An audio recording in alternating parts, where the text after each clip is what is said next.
porque Jehová es excelso y atiende al humilde, mas al altivo mira de lejos. ¿Qué hace Dios con el altivo? Lo mira de lejos. Características de un altivo. ¿Cómo es una persona altiva? Lleno de ira, no reconoce sus errores. ¿Qué más puede ser una persona altiva? Siéntese, hermanos. ¿Cómo? Es una persona que, aunque vea sus errores, no los reconoce. Está cegado. La Biblia dice que una persona en altivez está cegado. Es una persona que se cree más que los demás. Entonces dice el verso 6, porque Jehová es excelso y atiende al humilde, mas al altivo mira de lejos. Sabe que aquí nos muestra una característica. Si queremos que Dios nos atienda, tenemos que tener nuestro corazón lleno ¿de qué? De humildad. Algo que Dios necesita para poder hablar con nosotros es que nosotros seamos humildes. Y para poder hablar de la humildad necesitamos entender qué es la humildad. ¿Qué es la humildad? ¿Qué será la humildad? Saber reconocer. ¿Qué más? Ser manso. No creernos nosotros más que los demás. Eso es algo que, hermano, atenta y como que nos quiere hacer daño en nuestra vida. Proverbios 8:13. Allí la palabra nos va a enseñar qué es la altivez y qué es la soberbia. Proverbios 8:13. Dice la palabra, Proverbios 8, capítulo número 8, verso número 13, ¿qué dice? Tales son los caminos de todos los que olvidan a Dios, y la esperanza del impío perecerá. Amén. Perdón, me fui a Jot. Proverbios 8:13, iba a decir, ese no es. Proverbios capítulo número 8, verso número 13. ¿Qué dice? Dice, el temor de Jehová es aborrecer el mal, la soberbia y la arrogancia, el mal camino y la boca perversa aborrezco. Mira, allí la Biblia nos dice una característica. El temor de Jehová es aborrecer el mal. ¿Cuántos aquí aborrecemos el mal? Y el mal es todo aquello que quiere hacernos daño a nosotros. El mal es la soberbia que nos aparta de Dios. El mal es la soberbia y la altivez que muchas veces no nos deja reconocer ni nuestros propios errores. Aquí la Biblia es muy clara diciéndonos, dice, la soberbia y la arrogancia, el mal camino, y la boca perversa aborrece. ¿Qué aborrece al Señor? La soberbia. 2, la arrogancia, el mal camino, la boca perversa. ¿Qué hace el Señor? Aborrece. La soberbia, la arrogancia, las personas que andan en el mal camino y la boca perversa. Una boca perversa. Eso, ¿qué dice qué? Groserías. Ayer estábamos mirando de que hay personas que hablan truanerías, ¿cierto que sí? ¿Y por qué truanerías? Las truanerías son los chistes de doble sentido. ¿Se ha visto qué es lo que se ha cundido ahorita todo el mundo? Echando chistes de mal sentido, de doble sentido. La Biblia dice que aún esas palabras aborrece al Señor. Y si nuestra vida ha cambiado, hermano, nosotros ya no tenemos que estar ahí, hermano, con doble sentido. Un día hablaba con esta muchacha que es de Sábado Felices y ella me preguntaba algo y me decía, ¿qué podré yo estar haciendo mal en mi trabajo? Le dije, pues le toca cuidarse de esas palabras que son truanerías. Ella me decía, ¿qué son las truanerías? Las truanerías son los chistes de doble sentido. Y ella me decía, eso sí que abunda ya en el canal.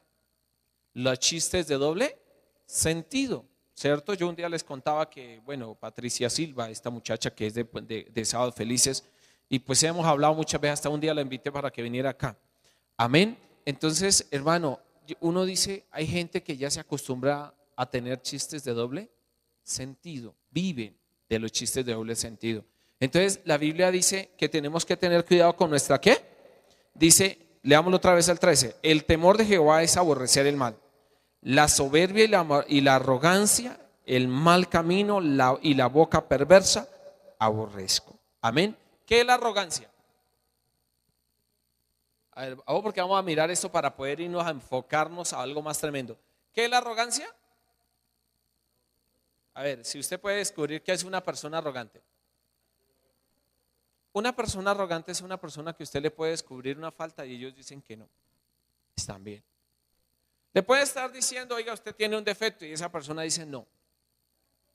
Una persona arrogante es una persona en la cual nunca reconoce sus errores. Vamos a mirar una persona arrogante, miremos a Caín. ¿Cómo era Caín? Arrogante. El mismo Dios lo corrige y él dice, yo no soy así, y mató a su hermano. Le corrigió antes, pero después el fruto fue de ir y cometer lo que él tenía en su corazón. El mismo Dios le dice, mire, si bien hicieres, no será exaltado. Mire cómo Dios mismo le estaba diciendo, si usted quiere hacer el bien, será exaltado. Pero si no quiere hacer el bien, ahí está el pecado a la puerta, le dijo. Amén. Entonces ya hemos descubierto, hermano, qué es la soberbia, qué es la altivez, ¿qué más? A ver, la arrogancia y la boca perversa. Ahora vayamos a Primera de Pedro, capítulo número 5. Primera de Pedro, capítulo número 5.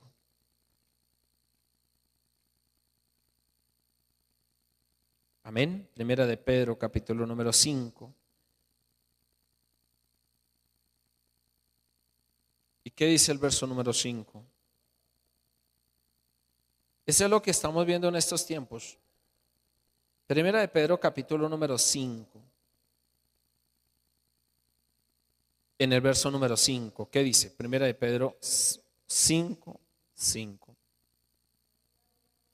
Igualmente, jóvenes, estad sujetos a los ancianos y todos sumisos unos a otros, revestidos de humildad, porque Dios resiste a los soberbios y da gracia a los humildes. Mire que acá hay una característica de Pedro. ¿Sabe que Pedro estaba escribiendo un tiempo final como estos? ¿Cómo están dando los jóvenes en estos tiempos? A ver, ayúdeme, ¿cómo es que están viviendo los jóvenes en estos tiempos? Arrogantes, ¿cierto que sí? Soberbia. Aquí la Biblia dice, mire jóvenes, les recomiendo que se sometan. Dice el 5, igualmente jóvenes, están sujetos a los ancianos. ¿Quiénes son los ancianos? Los padres, ¿cierto que sí? ¿Cuál es el problema que ahorita tiene la juventud? Que la juventud no se quiere someter a los padres. La Biblia dice que cuando Dios venga habrá una generación perversa. Dice arrogante, soberbia, altiva. Esa será la generación cuando Dios venga. Oiga, estamos a poco tiempo, ¿cierto que sí? Porque ya lo estamos viendo por todo lado. Hermano, ¿cómo son las autoridades? Arrogantes. ¿Cómo son las personas que están en lo alto, por allá ¿cómo se llama esto? En alta estima, dice la Biblia. ¿Cómo son? Arrogantes, ¿cierto que sí? Se creen como los dueños del mundo. ¿Cierto que sí? Son los dueños, nadie los quita, ya yo soy el dueño. La Biblia dice que es una característica de cómo el enemigo se moverá en los últimos tiempos, con arrogancia, con altivez, ¿cierto que sí? Pero anoche mirábamos que teníamos tiempo de oración y decíamos, mire, eso es de combatirlo. No es normal que nuestra vida se llene de arrogancia y nosotros no hagamos nada. Nosotros tenemos que combatirla. Ese es un mal en el cual nosotros tenemos que combatir. Nadie puede decir que no le va a pasar eso, que en un momento va a querer ser arrogante. Sí, el enemigo le va a atacar con arrogancia, con altivez, con soberbia, que no reconozca sus propios errores.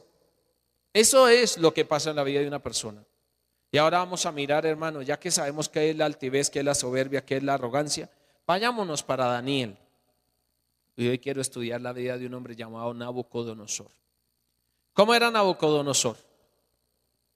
Oiga, un hombre en el cual Dios le había llevado a una posición muy alta.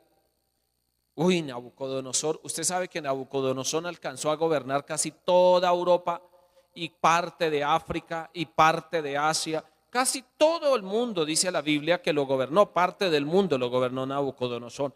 Yo digo tremendo, porque este hombre en ese tiempo, hermano, no tenía los medios que ahorita tenemos, pero la Biblia dice que Dios le dio autoridad para poder gobernar todo el mundo. Y mire cómo lo llamaba el Señor. Dice en Daniel capítulo número 4, verso número 1, dice la locura de Nabucodonosor. Verso 1, Nabucodonosor, rey a todos los pueblos, naciones y lenguas que moran en toda la tierra, paz o sea multiplicada. ¿Quién está hablando ahí? Nabucodonosor. Estaba contando una historia, algo le había sucedido a él. Él está reconociendo de que en su corazón había un problema, pero él nunca lo quiso reconocer. Hermano, puede haber problemas en nuestra vida, pero si nosotros no lo reconocemos y si no lo sacamos de nosotros, va a ser un problema, un tropiezo para nuestra vida espiritual. La Biblia dice aquí, el 2, conviene que yo declare las señales y milagros que el Dios Altísimo ha hecho conmigo. Nabucodonosor mismo está diciendo, me conviene que yo les cuente a ustedes cómo a mí me pasó ese bicho de la soberbia y Dios tuvo que tratarlo en mi vida. Porque usted sabe que nos son dos opciones. Una, o yo le pido al Señor que la saque de mí o Dios me ayuda. Pero cuando ya viene la ayuda de Dios es algo duro, ¿cierto que sí? ¿Cómo es la ayuda de Dios? Algo duro, ¿cierto? Oiga, vamos a mirar cómo le fue a Nabucodonosor. Al comienzo Dios lo trataba a Nabucodonosor como su siervo. Yo quiero que vayamos ahí, póngale la cintica en Daniel 4, Jeremías 43:10. Oiga, lo trataba muy bien el Señor. Jeremías 43:10.